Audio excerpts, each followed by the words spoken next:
ఇప్పుడు ఎక్కడ చూసినా గిబ్లీ అనేది బాగా ట్రెండ్ అవుతుంది. సో ఈ గిబ్లీ ఇమేజెస్ ఏంటంటే మనం ఇచ్చిన ఇమేజ్కి యాజ్ గా అది గిబ్లీలోకి మార్చి మనకి ఇలా షో చేస్తుంది. సో అలాగే కాకుండా మనము 2 డిఫరెంట్ ఇమేజ్ ఇచ్చేసి ఆ డిఫరెంట్ ఇమేజ్ని ఒక ఇమేజ్ కూడా మెర్జ్ చేయొచ్చు. సో ఎగ్జాంపుల్ ఒకటి చూపిస్తాను మీకు. ఇక్కడ నేను ఒక 2 డిఫరెంట్ ఇమేజ్ తీసుకున్నాను. ఒక ఇమేజ్లో 2 పర్సన్స్ ఉన్నారు, ఇంకో ఇమేజ్లో సింగిల్ పర్సన్ ఉన్నారు. సో ఈ 2 ఇమేజ్ కలిపి సింగిల్ ఇమేజ్లో రావాలని చెప్పేసి నేను ChatGPTకి కమాండ్ ఇచ్చాను. Add both photos into one and create Ghibli style with image with 3 in single image. So స్టార్టింగ్లో ట్రై చేసింది, but it took lot of time. So చాలా టైం తీసుకుంటుంటే నేను మళ్ళీ ఒక కమాండ్ ఇచ్చాను, any issue in creating the image అంటే మళ్ళీ దాన్ని దానికి మళ్ళీ రిప్లై ఇస్తూ మళ్ళీ దానికి ట్రై చేస్తున్నా అని చెప్పేసి మళ్ళీ ట్రై చేసింది.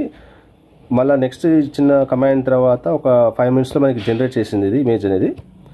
కాకపోతే ఇక్కడ చూస్తే ఇక్కడ ఇమేజ్ 2 పర్సన్స్ స్మైల్తో ఉన్నారు, 1 పర్సన్ మాత్రమే వితౌట్ స్మైల్ ఉన్నారు. సో మళ్ళీ ఒక కమాండ్ ఇచ్చాను, ఏమనంటే can you make all of them smile అని చెప్పేసి. మీరు చూడొచ్చు ఎంత బ్యూటిఫుల్గా వచ్చిందో గిబ్లీ స్టైల్లో.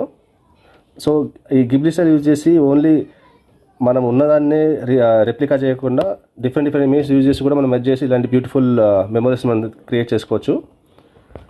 సో దీనికి అడిషనల్గా కావాలంటే మనము ఇంకొక కమాండ్ ఇద్దాము.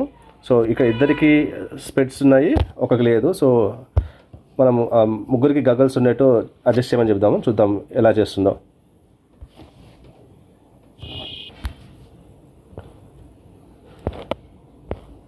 సో ఆల్మోస్ట్ ఒక 3-4 మినిట్స్ తీసుకొని బ్యూటిఫుల్ ఇమేజ్ ఇది క్రియేట్ చేసింది.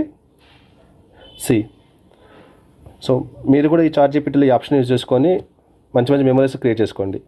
Thank you. Signing off.